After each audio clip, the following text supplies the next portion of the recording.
People say you are disorder. I say yes, I'm disorder because I never follow order. मैं order follow करने के लिए पैदा नहीं हूँ। ढीठ बनना पड़ता है। मैंने बहुत कुछ सहा है, रेप भी हुए हैं। रेप करने के बाद इतना रेप इतना चलो ठीक है, रेप भी सही है, लेकिन रेप करने के बाद पेशाब भी ऊपर कर दिया, हमारे ऊपर गंदी हरकतें की, मारा गया, पीटा गया। दिन होते हैं, रात होती है, तो संध्या भी होती है। आप दिन हो, औरत रात है, तो मैं संध्या हूँ। रेप तो हमारा चोली दामन का साथ है। एक बारी नहीं कई बारी हुआ तो पुलिस खुद उसके उसमें शामिल हो जाती है। अगर पुलिस के पास जाओ तो पुलिस भी हाथ मसलना, टच करना, अरे अरे ये अरे। सब ये सब करना शुरू कर देते थे। लेकिन धीरे धीरे हमें आदत पड़ गई, हमें लगा कि ये कोई दुनिया में सुनने वाला नहीं। लेकिन जो मैंने कहा कि मेरे साथ जो गैंग रेप और 20 लड़कों ने जब किया तो और पेशाब कर दिया, उसके बाद मेरी आंख अरे खुली और मैंने कहा कि नहीं, अब मुझे खड़ा होना है। और एक बारी नहीं, दो बारी नहीं, पुलिस केस भी हुआ मेरा, मैं जेल भी गई, मेरे ऊपर झूठे इल्जाम लगाए गए हर तरह के। लेकिन मैंने हिम्मत, आप जितना बोलोगे हम उससे 10 गुना ज्यादा बताएंगे आपको, क्योंकि हमारे दिन दिन हर दिन का एक पन्ना है। हर दिन में हमारी किताब जो है ना, जिंदगी किताब बहुत मोटी है। कहा जाता है कि मरने के बाद में हिजड़ा समुदाय में लोगों को खुशी मनाई जाती है और अंतिम संस्कार रात में किया जाता है। इसमें नमस्ते, सागर पुंडी के नाम है मेरा, और आज के मेरे इस खास लाइव सेशन में मेरे साथ जो मेहमान है वो बहुत खास हैं। खास इसलिए हैं कि उन्होंने अपने दम पर उस कंडीशंस में उन्होंने अपनी पहचान बनाई जिसमें उन्हें समाज ने भी एक्सेप्ट नहीं किया। तो मैं स्वागत करता हूँ मिस धनंजय चौहान का। स्वागत है मैम आपका। नमस्कार जी। नमस्कार जी सागर जी। तो मैं सबसे पहले तो यही जानना चाहूंगा धनंजय जी कि आपको स्टार्टिंग में कब पता चला कि आप एक नॉर्मल आदमियों की तरह नहीं हैं, आप लड़के नहीं हैं। इसकी स्टार्टिंग आपको कब महसूस हुआ पहली बार? हमारे एज है 3 से लेकर 5 साल की एज में हम मैंने अपने आप को उसके ऑपोजिट, जैसे दुनिया ने कहा कि तुम मेल हो, मैंने कहा नहीं मैं मेल नहीं, मैं 5 साल की एज में मुझे लगा कि हाँ मैं, जो वहाँ घर में पॉलिसीज बनती हैं, जो योजनाएं बनती हैं, उसमें शामिल नहीं किया जाता है। तो ये इग्नोरेंस होती है, इसमें इसमें शामिल होकर भी नहीं होते हैं। मतलब घर में रहना मतलब छत होना मतलब सब कुछ नहीं है। छत होना सब जी कुछ नहीं होता है। उसमें भागीदारी बहुत जरूरी है, और भागीदारी नहीं थी पिताजी की तरफ से, और बाकी जो सोसाइटी की तरफ से। मैं फैमिली में होते हुए भी नहीं थी। तो लेकिन जी जब बुलिंग होती, हैरासमेंट होती थी, तो मुझे बुरा लगता था, अंदर ही अंदर घुटते थे। और ग्रेजुएशन तक मैंने अपना पूरे पढ़ाई सहते सहते, मतलब सब डिस्क्रिमिनेशन सहते चुपचाप सहना होता था।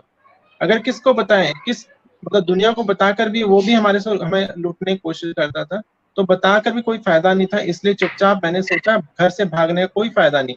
मैं चाहती तो 9th 10th में जाके घर से भाग जाती और हिजड़ों में चली जाती, और आज मैं मतलब उसी बधाई परंपरा में होती, तालियां पीट रही होती।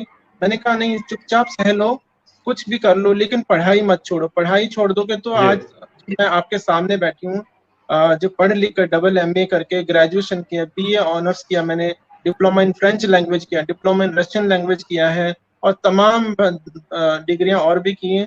सो वो आज आपके सामने ना होता अगर मैं घर से भाग जाती। मैंने बहुत कुछ सहा है। घर से भागना कोई सोल्यूशन नहीं था मेरे लिए। अब मैंने कहा दुनिया में रहना तो इनके साथ टक्कर लेनी पड़ेगी, इनके साथ। पीपल से यू आर डिसऑर्डर, आई से yes, I am disorder because I never follow order. मैं ऑर्डर फॉलो करने के लिए पैदा नहीं हूँ इस दुनिया में। मेरी अपनी चाल थी, मेरा अपना मार्ग था, और मैंने उसको बड़ी ढिठाई से, बड़ी ढीठपन से सहती रही, मारते रहे, लेकिन मैंने उसको अपना रास्ता नहीं छोड़ा, अपनी किताब नहीं छोड़ी, अपना पढ़ना लिखना नहीं छोड़ा। आज मैं आपके सामने हूँ। तमाम दुनिया भर के NGOs के साथ मैं एसोसिएट हूँ। भारत सरकार की जो योजनाएं बनती हैं, अभी CBSE का जो मॉड्यूल बन रहा है, सिलेबस बन रहा है, उसकी मैं मेंबर हूँ। ट्रांसजेंडर वेलफेयर बोर्ड की मेंबर हूँ, संगीत नाटक अकादमी की मेंबर हूँ। तमाम और भी मेरा सम्मान करते हैं। सम्मान इतना आसान नहीं मिलता है, सम्मान के लिए बहुत संघर्ष करना पड़ता है। आप लोग जी जी जी सोचो कि आप लोग जद्दोजहद कर रहे थे, आम आदमी औरत जद्दोजहद कर रही, हमारे लिए तो उससे डबल स्टिग्मा है। हमारे अंदर छक्का हिजड़ा, अगर मैं पैंट शर्ट पहन के भी दुनिया में जाऊं तब भी मुझे हिजड़ा छक्का जनाना बोलेंगे। और उनके लिए तो आसान है, लोग मेरे को मारना पीटना और रेप करना तो आसान है सबके लिए। लेकिन आज मैं साड़ी पहन के आपके सामने बैठी हूँ, ये मेरा एक जेंडर एक्सप्रेशन। ये मैंने क्यों पहना, हिजड़े को क्या पहनने की जरूरत है कि वो साड़ी पहने या पैंट शर्ट पहने। इंसान कुछ भी पहने, लड़कियां पैंट शर्ट पहन सकती तो हम भी पैंट शर्ट पहन सकते हैं, लेकिन जी महिलाओं के साथ प्रोटेक्शन एक्ट है, महिलाओं के साथ बहुत सारे कानून जुड़े हैं, उनके लिए बुलिंग, हैरासमेंट, ये सब बहुत सारे ईव टीजिंग के कानून है, लेकिन हमारे साथ तो कोई कानून नहीं। हमारे साथ तो ये जी साड़ी बचा रही है, हमें तो ये साड़ी बचा लेती, कोई हमें छूता नहीं है। तो ये मजबूरी होती है, लेकिन फिर भी हमें अच्छा लगता है साड़ी पहन के, मुझे लगता है मैं कंप्लीट वुमन हूँ। I am not woman, I am a super woman. जी धनंजय जी, आपने बहुत अच्छी बात कही कि लो आपके साथ में खड़ा नहीं होता है। 2014 में सुप्रीम कोर्ट ने ये तो कहा कि हमारे समाज को किन्नरों के साथ में ऐसा ही बर्ताव करना चाहिए जैसा हम आपस में करते हैं, लेकिन सुप्रीम कोर्ट ने इस पर ध्यान नहीं दिया 2014 में भी कि अगर किसी किन्नर का रेप हो जाता है तो उसके लिए कोई कानूनी अमलीजामा नहीं है। तो ये आपने बहुत अच्छा कहा। अच्छा, एक सवाल हमारे व्यूवर्स पूछ रहे हैं, कन्ना इनका नाम है, इनका सवाल है कि वो अपने आप को बूस्टअप कैसे करते हैं to fit with the society. ये आपसे सवाल पूछा है एक व्यूवर्स ने। स्टफ करने के लिए देखिए ढीठ बनना पड़ता है, मैंने बहुत कुछ सहा है, रेप भी हुए हैं, रेप करने के बाद इतना, रेप इतना चलो ठीक है, रेप भी सही है, लेकिन रेप करने के बाद पेशाब भी ऊपर कर दिया, हमारे ऊपर गंदी हरकतें की, मारा गया, पीटा गया। एक दिन ऐसा आता है, एक दिन ऐसा आया मेरी जिंदगी में कि मैंने सोचा कि 30-32 साल मैंने सोचा कि ये तो जिंदगी भर का नासूर बन गया हमारे लिए, आइडेंटिटी आइडेंटिटी क्राइसिस जो है, और हमें खुद जी खड़ा होना पड़ेगा। मुझे मेरे अंदर से आवाज आई कि धनंजय तुम्हें खुद खड़ा होना पड़ेगा, दुनिया के साथ लोग, दुनिया के लोग आपका साथ नहीं देंगे, इसके लिए तो तुम्हें ही संघर्ष करना। और मैं सारी तमाम दुनिया भर के जो ट्रांसजेंडर हैं, उनको मैं यही संदेश दूंगी, कोई आपकी मदद करने नहीं आएगा, आपको खुद खड़ा होना पड़ेगा।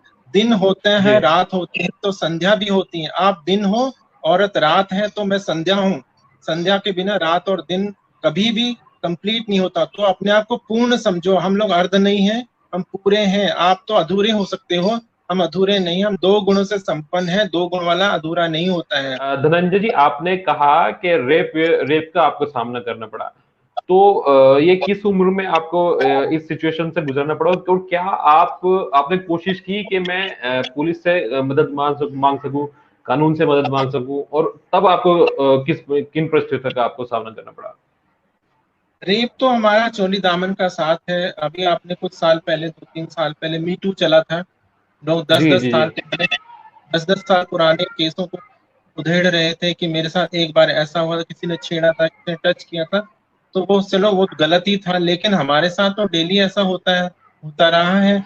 और बचपन से 5-6 साल की उम्र में मुझे अभी तक हल्की सी याद है कि हमारा एक पड़ोसी था, वो मुझे अपने जांघों में बिठा देता था, वो नग्न अवस्था में रहता था, तब मुझे इसके उसका आभास नहीं होता था। मैं सोचती थी शायद इससे कुछ 5-6 साल के बच्चे को क्या पता कि वो थाईस पे जो जांघों पे बैठ रहा है, कि वो किस अवस्था में बैठा है, क्या है उसको तो उस टाइम पे चॉकलेट तो मुझे पता नहीं थी, पर लेमन जूस हम लोग 75-76 की बात कर रही हूँ, तो मीठी गोलियां मिलती थी, तो गोलियां जो संतरे वाली गोलियां वो ला के खिलाते, तो हम तो खाने के लालची होते, तो हमें क्या पता था हमारे साथ क्या हुआ, हमें कहाँ घर्षण हो रहा है, हमें कहाँ रगड़ा जा रहा है।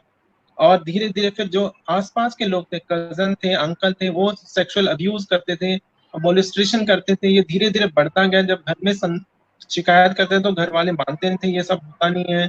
गुड टच जो बैड टच आज बड़ी बुलंदी से बात की जाती है, बड़ी बेखौफ तरीके से बात की जाती है, हमारे टाइम पे तो ये सब होता नहीं था, मतलब बात नहीं की जाती, होता बहुत कुछ था।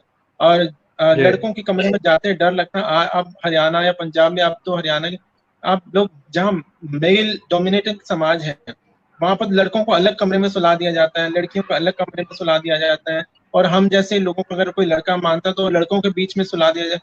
अब मेरे साथ क्या होगा ये तो किसी को शिकायत भी नहीं कर सकते, शर्म आती थी बताते हुए भी कि मेरे साथ ये लड़कों ने ऐसा किया, मेरे साथ वो किया, तो शिकायत भी करते, सुनता नहीं था, हंसने लग जाते, मजाक बनाते थे। और पुलिस जब रेप हुए तो रेप एक बारी नहीं कई बारी हुआ, तो पुलिस खुद उसके उसमें शामिल हो जाती है।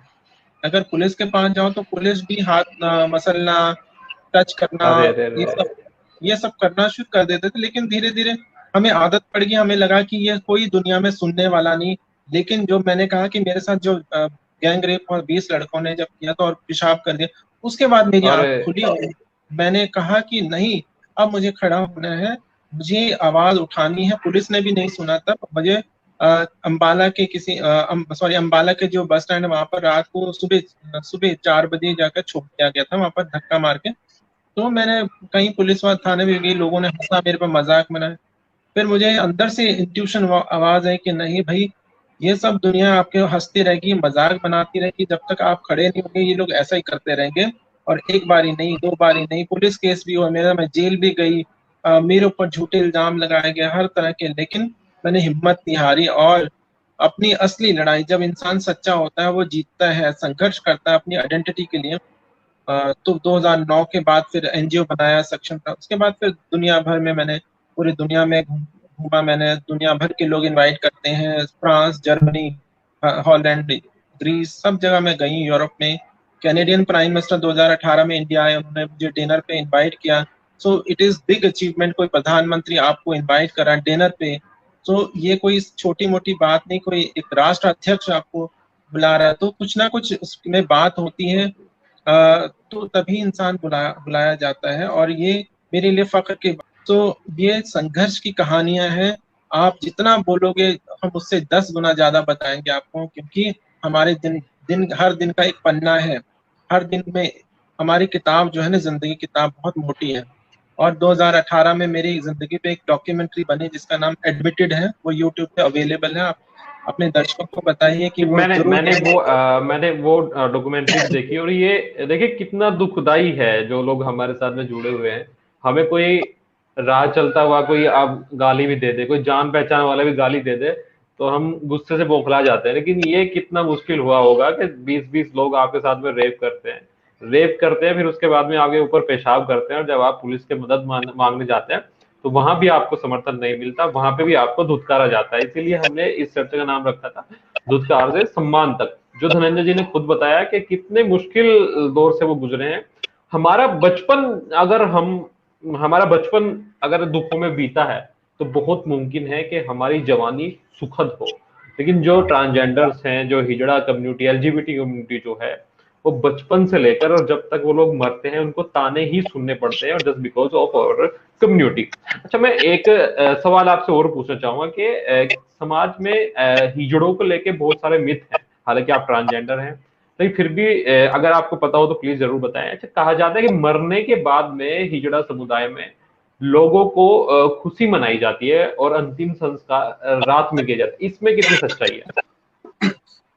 सॉरी, जैसे आपने कहा कि बहुत सारी चीजें मिथ है, ये अंधविश्वास जो से है ना, सुनी सुनाई बातें हैं। कोई हिजड़ा, अभी मैं जो सीबीएसई का सिलेबस बना, बहुत सारे उसमें ऐड हो रहा है, तो वहां पर बोला कि ये सोर्स बताइए कि कहाँ से आपने, क्योंकि किताबें ही नहीं लिखी गई हैं। दुनिया भर में अभी रिसर्च नहीं है। वेस्टर्न वर्ल्ड में, जो यूरोप में, अमेरिका वगैरह में रिसर्च कहीं ना कहीं हुई है, लेकिन इंडिया में हिजड़ा समाज को अभी भी उनके साथ बात करते हुए डर लगता है कि लोगों को रिसर्च करें तो वो बातें ही नहीं बताते, अपनी अपनी कहानियां नहीं बताते। तो आपको एक बात बताऊं मैं पहले, कि हिजड़ा जो है वो कोई इंसान नहीं, हिजड़ा एक कल्चर है, ठीक है ना। हिजड़ा हिजर से बना है, जो अरबी शब्द से, जो अरबी शब्द है। हिजर मतलब सेपरेट होना, अबेंडेंड, बिछोड़ा जिसको बोलते हैं। जैसे मोहम्मद साहब ने मक्का से मदीना गए थे तो हिजर किया, तो ये जब भारत में ये शब्द आया तो हमारे साथ उसको जोड़ा गया। हिजड़ा मतलब हम भी एक जेंडर से दूसरे जेंडर में जाते हैं। अच्छा, इसमें कितनी सच्चाई है कि अंतिम संस्कार जो होता है वो रात को किया जाता है? नहीं, ऐसा कुछ नहीं है, ये सब झूठी बातें। और ये तब होता था, ये 1871 में एक लॉ बना था, एंटी ट्राइबल लॉ।